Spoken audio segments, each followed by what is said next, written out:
دیکھو خان صاحب کی سائبر کے کیس میں بیل پٹیشن فیکس تھی اور اس پہ آرگومنٹس ہونے تھے، لیکن کل ایف آئی اے نے ایک درخواست فائل کر دی تھی جو آج لگی ہوئی تھی اور عدالت نے اس کو پٹیشن کے ساتھ ٹیک اپ کیا ہوا ہے اور اس پہ آرگومنٹس ہوئے ہیں۔ ابھی ریزروڈ ہے، اس پہ ججمنٹ آرڈر آ جانا ہے۔ جج صاحب نے یہ فرمایا کہ ایک دن آج ہی میں شاید آرڈر کر دوں اور پھر ایک دو دنوں میں جو بھی میں نے فیصلہ کرنا ہے فکس کرنا ہے وہ ہے۔ میں اس میں یہ عرض کروں کہ جہاں تک بیل میٹر کا تعلق ہوتا ہے اس میں کوئی کنسپٹ نہیں ہے کہ آپ اس کو ان کیمرہ سنیں،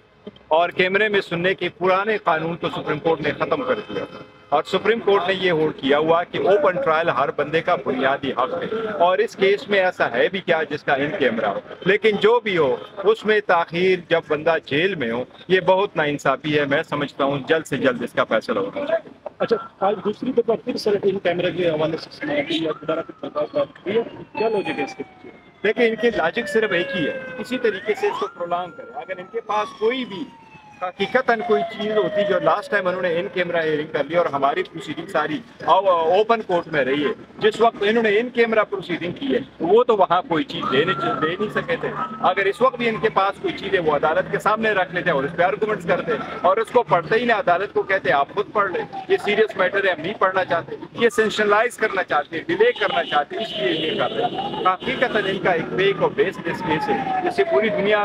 واقف ہے، لیکن صرف اس کو وکٹمائز کرنے کے لیے پرولانگ کرنا۔ سر ایک طرف اوپن کورٹ کی بجائے ان کیمرہ پروسیڈنگ ہو رہی ہے اور دوسری جانب چیف جسٹس صاحب جو ہے وہ آنر کرنے کی بھی باتیں کریں، یہ چل کیا رہا ہے؟ دیکھیں یہی تو بدقسمتی ہے۔ اگر ایک کیس میں آپ کہتے ہیں کہ میں اس کو اوپن کورٹ نہیں سنوں گا، اوپن کورٹ کو کیا میں اس کو ان کیمرہ سنوں گا، اور باقی کیسز کو آپ آن ایئر لے کے جائیں گے، تو یہ بھی تو ایک بڑا تضاد ہے۔ لیکن جہاں تک اس کیس کا تعلق ہے میں کہتا ہوں ٹرائل ہو جائے تو ہمارا بھی ان کو یہی موقع پہ کہ ہمارا کیس بھی اوپن ٹرائل کرو، دنیا دیکھے اس میں کیا کچھ ہے، اور اس کو بھی لوگوں کو واقف کراؤ کہ وہ کون سی چیزیں جو آپ چھپانا چاہتے ہو، کس طرح اسٹیٹ کی وائلیشن ہوئی ہے جو آپ کہتے ہیں کہ اس کا ان کیمرہ۔ اچھا سر، چلان جمع کروایا تھا ایف آئی اے نے، آج آپ نے اس میں عدالت سے ریویو بھی کر لیا، اس حوالے سے بھی تھوڑا سا بتا دیں۔ اور دوسرا، عمران خان کو آج دوبارہ پھر طلب کیا گیا تھا لیکن ہٹیالہ جیل میں ہے، آج پھر ان کو پیش کیا گیا تھا۔ دیکھیں یہ ان کی مقبولیت سے گھبرائے ہوئے ہیں، ان کو پتہ ہے کہ خان صاحب جب وہاں سے چلے گا اور لوگوں کو پتہ ہوگا، تو انہوں نے لاسٹ ٹائم دیکھا لوگوں نے منو کے حساب سے خان صاحب پہ وہ گلفشائی کی، تو ان کو پتہ ہے کہ اس کی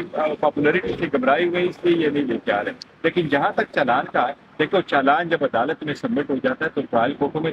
چالان اس دن سبمٹ ہو جاتا ہے جس دن ٹرائل کی ہیئرنگ، اور ہیئرنگ اگر نہ ہو تو چالان سبمٹ ہی نہیں ہو سکتا۔ اور یہ ایک طرف کہہ رہے ہیں کہ ہماری ان کیمرہ پروسیڈنگ کرو، اور دوسری طرف پوری دنیا کو پتہ ہے چالان میں کیا کچھ ہے اور کہاں پڑا ہوا ہے، کتنے گواہ ہے، اور اس کی کاپی ان کو پہلے ملی ہے، جبکہ ایکیوزڈ کو کاپی نہیں ملی، کورٹ کو کاپی نہیں ملی، اور ہمیں کاپی نہیں ملی، اور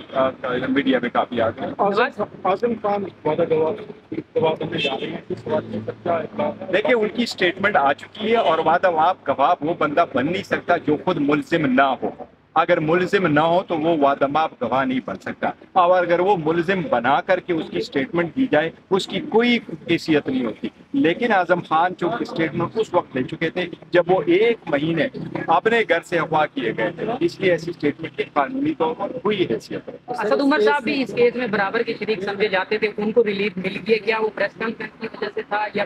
دیکھیں یہ سارے پریس کانفرنس کی وجہ سے، میں کہتا ہوں اس کو جو ریلیف ملا ہے صحیح ملا ہے، اور جو باقی ان کو نہیں ملا یہ بھی کرنا